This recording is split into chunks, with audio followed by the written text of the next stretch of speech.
Now let's solve 37th problem.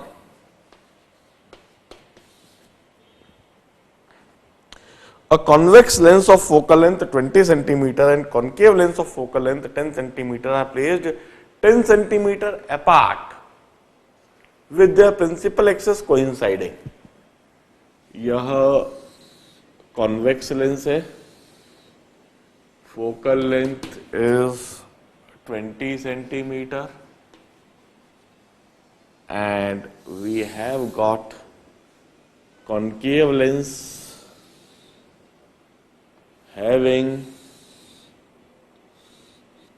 the focal length f dash of 10 centimeter. They are placed by the separation of 10 centimeter.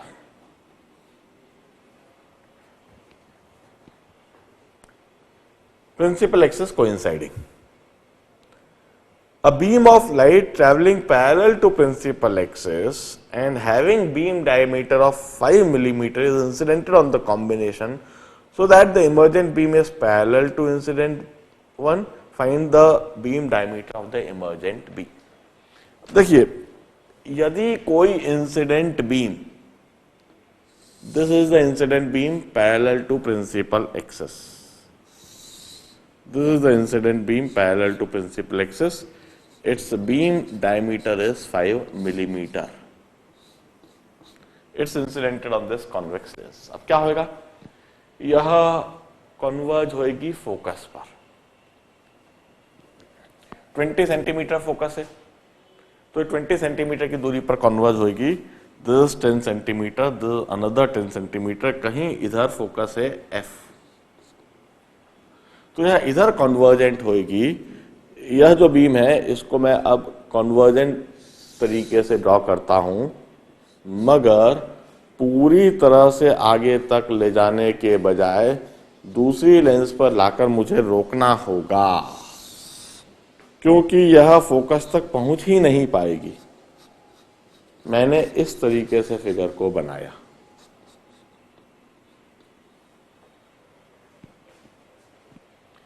यह 10 centimetre 20 centimetre, इस lens का focus यहां पर है, तो यह बीम कन्वर्जेंट हो गई और यह कन्वर्जेंट बीम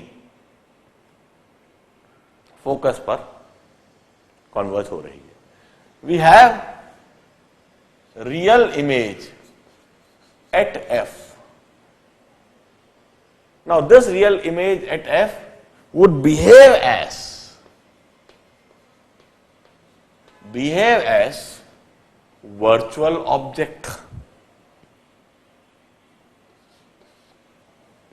यह इस लेंस के लिए जिसकी की फोकल लेंथ f डैश है, इसके लिए वर्चुअल ऑब्जेक्ट जैसा बिहेव करेगी, क्योंकि कन्वर्जेंट बीम लेंस पे इंसिडेंट हो रही है. अब जरा सोचिए, इस लेंस के लिए वर्चुअल ऑब्जेक्ट कहां है. इस लेंस का फोकल लेंथ f डैश जो है वहां 10 सेंटीमीटर की दूरी पर, मतलब यही पॉइंट इस लेंस का f डैश है. मतलब यह रेस कन्वर्जेंट है इसके फोकस पर, मतलब वर्चुअल ऑब्जेक्ट फोकस पर. और यदि वर्चुअल ऑब्जेक्ट फोकस पर है तो क्या होगा, वर्चुअल ऑब्जेक्ट यदि फोकस है पर है तो यह रेस अल्टीमेटली पैरेलल हो जानी है. So emergent beam is parallel. Emergent beam is parallel. Since virtual object at focus, since virtual object is at F dash. अब ये जो पैरेलल बीम है इसकी बीम डायमीटर क्या होगी, यह बीम डायमीटर 5 सेंटीमीटर की, तो सिंपल सा हम सिमिलर ट्रायंगल का कंसेप्ट लगाएंगे. 5 millimetre upon the new beam diameter is equal to 20 centimetre from here to here upon 10 centimetre. यहां मैंने कंसेप्ट लगाया है सिमिलर ट्रायंगल का और इससे मुझे बीम डायमीटर मिल गया 0 0 cancelled 2 to 2.5 millimeter. This is the new beam diameter. This 37th problem. जरा ध्यान से देखें पूरे सॉल्यूशन को। इसके बाद जो मैं प्रॉब्लम सॉल्व करूंगा that is problem number 39, problem number 40, 44 और आज ही सॉल्व करूंगा 50 और 62 भी। Problem number 50, problem number 62। PHP के जितने डाउट्स पूछे गए वो सारे सॉल्व करूंगा अभी। 39 प्रॉब्लम करूंगा अगला, इसे ध्यान से देखिए।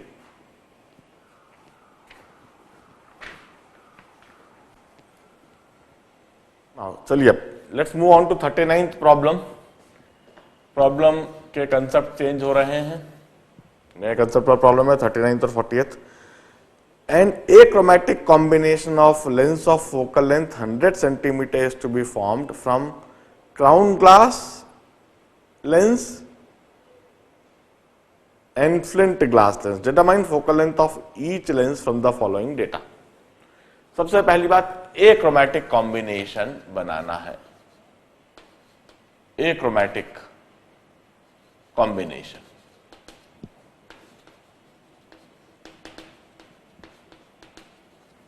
जिसका की फोकल लेंथ हो 100 सेंटीमीटर, क्राउन ग्लास और फ्लिंट ग्लास। achromatic कॉम्बिनेशन से रिलेटेड सारी थ्योरी इसी समय रिकॉल करनी चाहिए, मैं अभी इधर लिखता भी हूं। क्राउन ग्लास के लिए पहले जो डेटा दिया हुआ है, क्राउन ग्लास के लिए म्यू वी दे रखा है 1.5245, म्यू आर दे रखा है 1.5155 और फ्लिंट ग्लास के लिए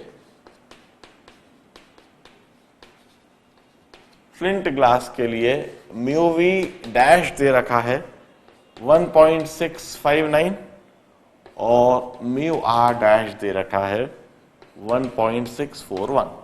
अब देखिए हमें डिस्पर्सिव पावर लगेगा, म्यू वाई लगेगा, तो सबसे पहले क्यों ना म्यू वाई निकाल ले दोनों के लिए। Mu Y is mu V plus mu R by 2,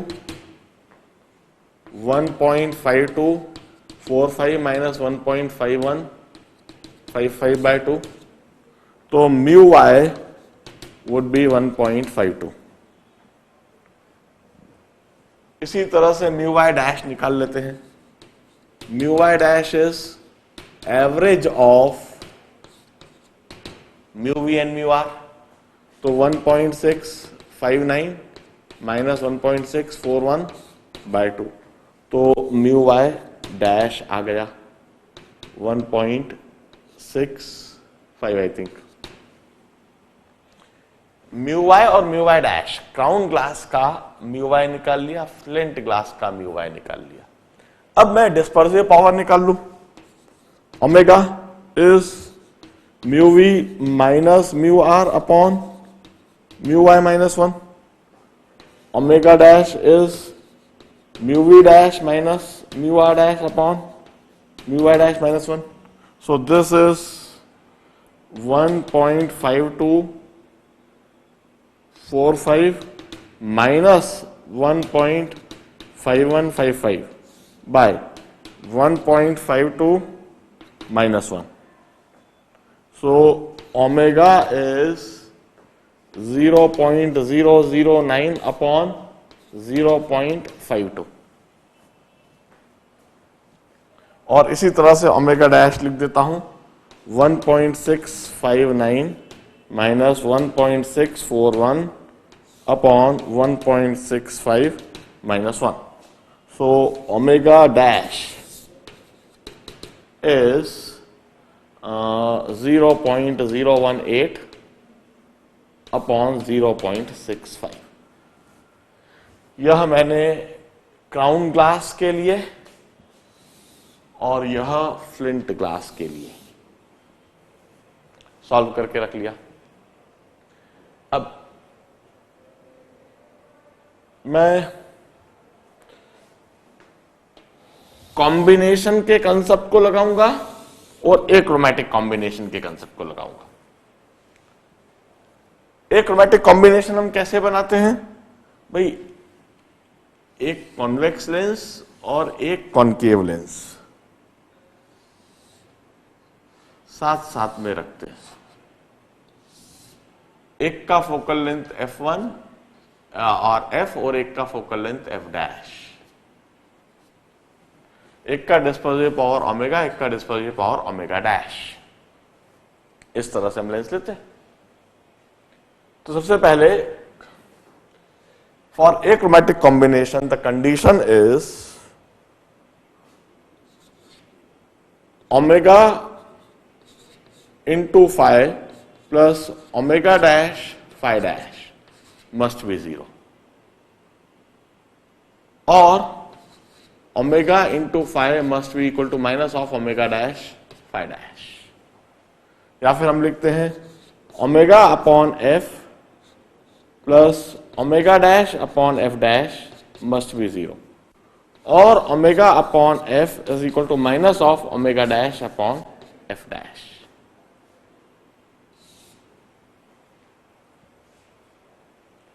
एक इक्वेशन यह बनाएंगे।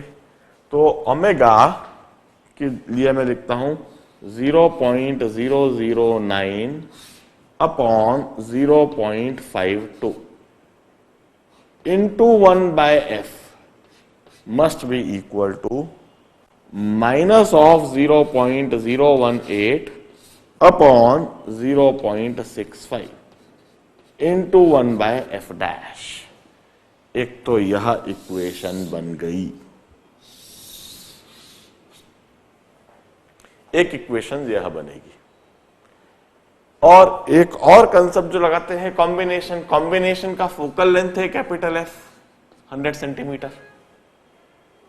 तो जो फॉर्मूला में लगाऊंगा 1 upon capital F equal to 1 upon F plus 1 upon F dash. यह बेसिक फॉर्मूला है।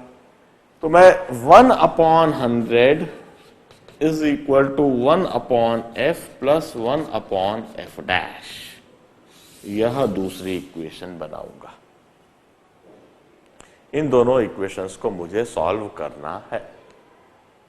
पहली इक्वेशन जो दिख रही है वो थोड़ी सिंप्लीफाई करके लिख देता हूं। 1 upon F is equal to this is, इसको कैंसिल करूंगा तो 2 हो जाएगा, और 1.04 upon 0.65 into 1/f dash minus sign के साथ। यह पहली इक्वेशन दिख रही है इजी होकर। या 104/65 लिख दो। 104 डेसिमल्स में लिखने के बजाय इसको भी minus 104 upon 65 into 1/f dash ऐसे लिख देता हूं। 1/f की जगह इधर सब्स्टिट्यूट कर दीजिए, f डैश के लिए सॉल्व कर लीजिए, फिर f के लिए सॉल्व कर लीजिए। एक्रोमैटिक कॉम्बिनेशन के इस कंसेप्ट को बड़े ध्यान से देखिए। सबसे पहले this is for achromatic combination. For achromatic combination हमने थ्योरी में इस रिजल्ट को डिराइव करके रख रखा है। उस डेरिवेशन को एक और बार ध्यान से देखिए। Omega into phi plus omega dash into phi dash equal to 0। Omega is dispersive power, phi is the power, और omega into phi equal to minus of omega dash into phi dash, और omega upon F plus omega dash upon F dash equal to 0, और omega upon f equal to minus of omega dash upon F dash. यह achromatic combination के लिए फॉर्मूले हमने theory में derive कर रखे हैं, उसको लगा रहे हैं। एक क्रोमैटिक कॉम्बिनेशन में हमें डिस्पर्सिव पावर की आवश्यकता पड़ती है और डिस्पर्सिव पावर के लिए हमें येलो कलर के रिफ्रैक्टिव इंडेक्स की आवश्यकता पड़ती है। वायलट का रिफ्रैक्टिव इंडेक्स दे रखा है, रेड का रिफ्रैक्टिव इंडेक्स दे रखा है। वायलट और रेड का जो रिफ्रैक्टिव इंडेक्स है उसका एवरेजिंग कर देंगे, बिकॉज येलो रे इज द मीन रे। सो रिफ्रैक्टिव इंडेक्स ऑफ येलो रे is the mean of refractive index of violet and red. तो वायलट और रेड दोनों का एवरेज ले लिया तो वो येलो का हो गया। Dispersive power is given by mu V minus mu R upon mu Y minus 1। तो mu V minus mu R upon mu Y minus 1। Dispersive power हमारे पास क्राउन ग्लास का मिल गया। बिल्कुल इसी तरह से हमें डिस्पर्सिव पावर फ्लिंट ग्लास का मिल जाएगा। यह क्राउन ग्लास और यह फ्लिंट ग्लास। फ्लिंट ग्लास के लिए भी म्यू वी दे रखा है, म्यू आर दे रखा है। म्यू वी और म्यू आर का एवरेज ले लिया। एवरेज, यह एवरेज हो गया, यह एवरेज हो गया, और उस एवरेज को हमने येलो का एवरेज कह दिया। फिर डिस्पर्सिव पावर के लिए mu V minus mu R upon mu Y minus 1, mu V minus mu R upon mu Y minus 1। तो यह dispersive power of flint glass हो गया। क्राउन ग्लास का डिस्पर्सिव पावर, फ्लिंट ग्लास का dispersive power, उन दोनों को हमने इस एक्सप्रेशन में सब्स्टिट्यूट कर दिया। ये सारे एक ही एक्सप्रेशन है, लिखने का तरीका अलग अलग है, बस इस एक्सप्रेशन में मैंने सब्स्टिट्यूट कर दिया। सब्स्टिट्यूट करके थोड़ा सिंप्लीफाई करके ऐसे लिख दिया। फिर इन दोनों लेंस के कॉम्बिनेशन का फोकल लेंथ 100 सेंटीमीटर बनना चाहिए। तो कॉम्बिनेशन का फोकल लेंथ, वह फॉर्मूला लगा दिया। दो इक्वेशन बन गई, सॉल्व कर दीजिए। आई थिंक कुछ f इक्वल टू 60 सेंटीमीटर आ जाएगा answer.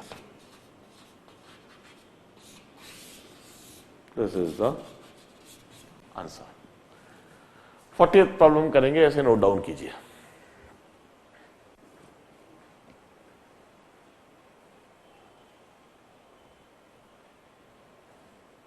Now let's move on to 40th problem.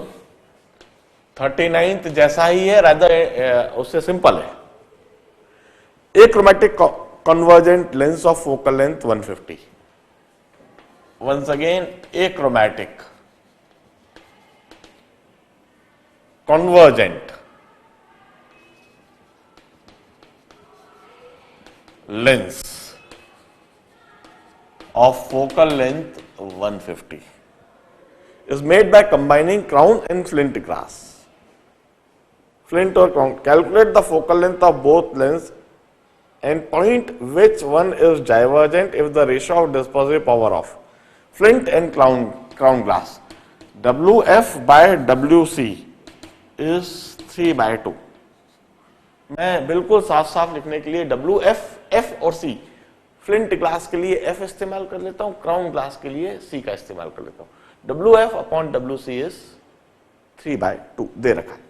और focal length of flint glass और focal length of crown glass पूछा हुआ। Focal length of flint glass और focal length of crown glass, उसका nature भी पूछा हुआ है। तो सबसे पहले तो एक क्रोमैटिक कॉम्बिनेशन का कंसेप्ट हम अच्छी तरह से जानते हैं। The concept is omega F into phi f plus omega c into phi c is equal to 0, which means that omega f into phi f is equal to minus of omega c into phi c। या फिर यह कह लें omega f into focal length upon focal length of flint glass plus omega of crown glass upon focal length of crown glass is 0, और omega f upon F F is equal to minus of omega c upon F C. यह concept है। और omega f upon omega c is equal to focal length of flint glass upon focal length of crown glass, this is equal to 3/2। So focal length of flint glass upon focal length of crown glass is -3/2। तो मैं लिख देता हूं focal length of flint glass is -3f/2 of crown glass. अब मैं focal length of combination का concept लगा देता हूं, 1/f is equal to 1 upon focal length of flint glass plus 1 upon focal length of crown glass. So 1 upon 150 is equal to 1/ff की जगह मैं यह लिख रहा हूं -2/3 ऑफ fc प्लस 1/fc. तो 1/150 equal to -2/3fc plus 3/3fc. तो ये हुआ plus 1/fc. 1/150 is equal to 1/3 focal length of crown glass. So focal length of crown glass is 50 centimetres. इसका मतलब convergent lens of crown glass having focal length of 50 centimetre. Convergent जो lens है, converging lens जो है वह crown glass की होनी चाहिए 50 सेंटीमीटर फोकल लेंथ की. और फ्लिंट ग्लास के लिए मैं लिख रहा हूं फ्लिंट ग्लास की focal length -3/2 of fc. So flint glass की जो फोकल लेंथ है दैट इज 50, तो -75 सेंटीमीटर. इसका मतलब है divergent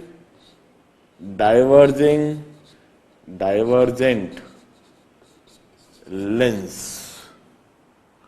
of flint glass. Flint glass की जो है वह डाइवर्जिंग लेंस होनी चाहिए 75 सेंटीमीटर्स की. बड़े ध्यान से देखिए एक्रोमैटिक कॉम्बिनेशन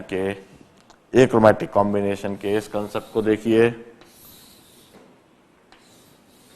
एक ही फॉर्मूले को हम 2-3 प्रॉब्लम से इलस्ट्रेट कर रहे हैं और कॉम्बिनेशन के फोकल लेंथ के कंसेप्ट को भी देखिए. सॉल्व करना सीखिए. 44th प्रॉब्लम करेंगे आप.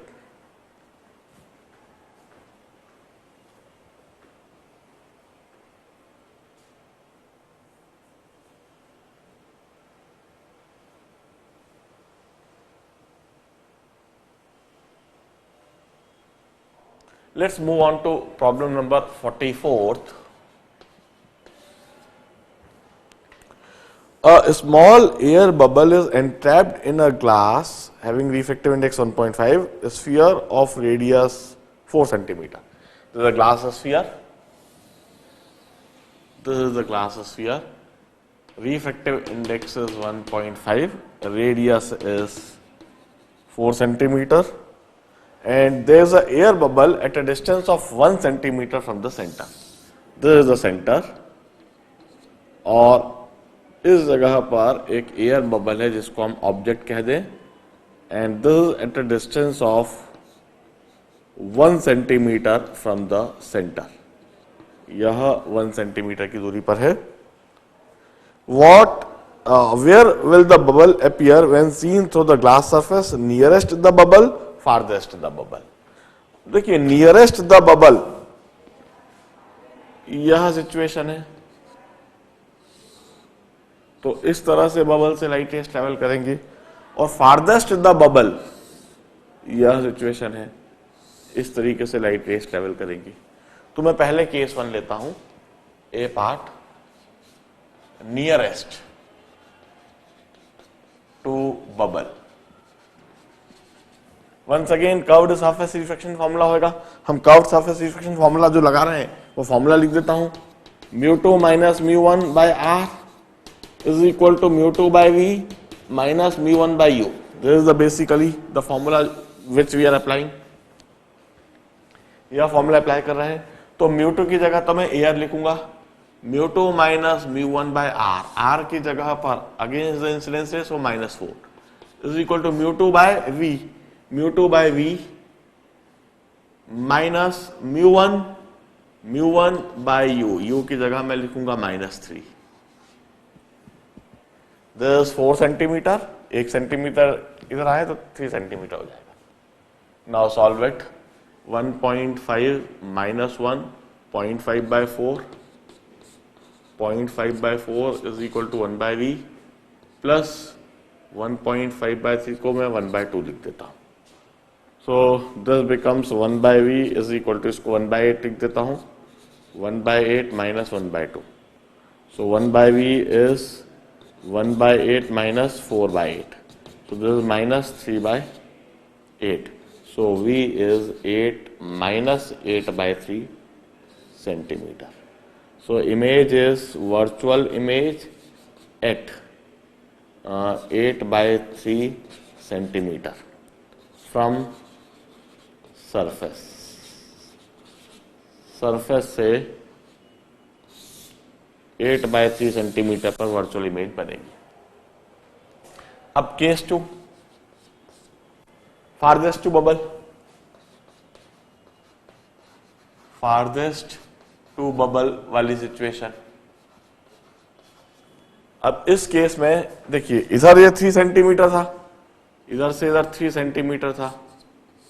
फारदेस्ट टू बबल के केस में क्या सिचुएशन हो रही है जरा देखिए, यह 5 सेंटीमीटर होगा फ्रॉम हियर टू हियर. तो मैं वंस अगेन यहां फॉर्मूला लगा रहा हूं, mu 2 is 1 minus 1.5 by R is once again minus 4 is equal to 1 by V dash minus mu 1 is 1.5 by, इधर होगा -5 because object is measured against the incidence ray in this situation as well. अब मैं solve करता हूं, 1.5 minus 1 bye 4, तो 0.5 by 4 is equal to 1 by V dash minus, इधर मैं लिख देता हूं 2 से मल्टीप्लाई कर देता हूं 3 बाय प्लस 3 बाय 10 कर देता हूं. अब 1 by V dash is equal to 1 by 8 minus 3 by 10. Now, in order to solve, मैं इसे 10 by 80 कर देता हूं और इसे -24 by 80 कर देता हूं. 8 से मल्टीप्लाई डिवाइड, तो -14 by 80, 1 by v dash is -14 by 80 और -7 by 40 और v dash is -40 by 7. So once again, virtual image at 40 by 7 centimeter from surface. This is in case 2. इसका मतलब यह लाइट रेस ऐसे डाइवर्ज होंगी और कहीं इमेज आई बनेगी इधर, और इस केस में भी रेस डाइवर्जेंट ही रहेंगी और कहीं इमेज बनेगी इधर.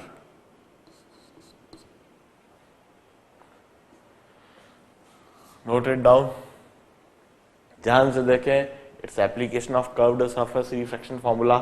कैसे μ2 सब्स्टिट्यूट करा, कैसे μ1 सब्स्टिट्यूट करा, कैसे r सब्स्टिट्यूट करा. जब लाइट रेस इधर जा रही है तो μ2 air, μ1 glass. μ2 minus μ1 by r negative क्यों लिया, क्योंकि सरफेस इस तरह से है, इंसिडेंस रेस की यह डायरेक्शन है, we are travelling against incidence ray to measure centre of curvature. v की हमने कोई साइन नहीं लगाया, μ2 by v minus μ1 by u क्यों नेगेटिव लिया, क्योंकि पोल इधर है, हम अगेंस्ट इंसिडेंस रे ट्रेवल कर रहे हैं ऑब्जेक्ट डिस्टेंस मेजर करने के लिए. अब इस केस में देखिए, लाइट रेस ऐसे ट्रेवल कर रही है, μ2 is air, μ1 is glass, μ2 minus μ1 by r negative क्यों लिया, क्योंकि सरफेस ऐसा है, पोल इधर है, सेंटर को मेजर करने के लिए अगेंस्ट इंसिडेंस रे जाना होगा. Is equal to 1 by v dash minus μ1 by u object distance measure करने के लिए भी पोल इधर है, अगेंस्ट इंसिडेंस रे ट्रेवल करेंगे, इसलिए -5. सॉल्व करने के तरीकों को देखिए, आंसर देखिए. 44th प्रॉब्लम के बाद 50th करेंगे.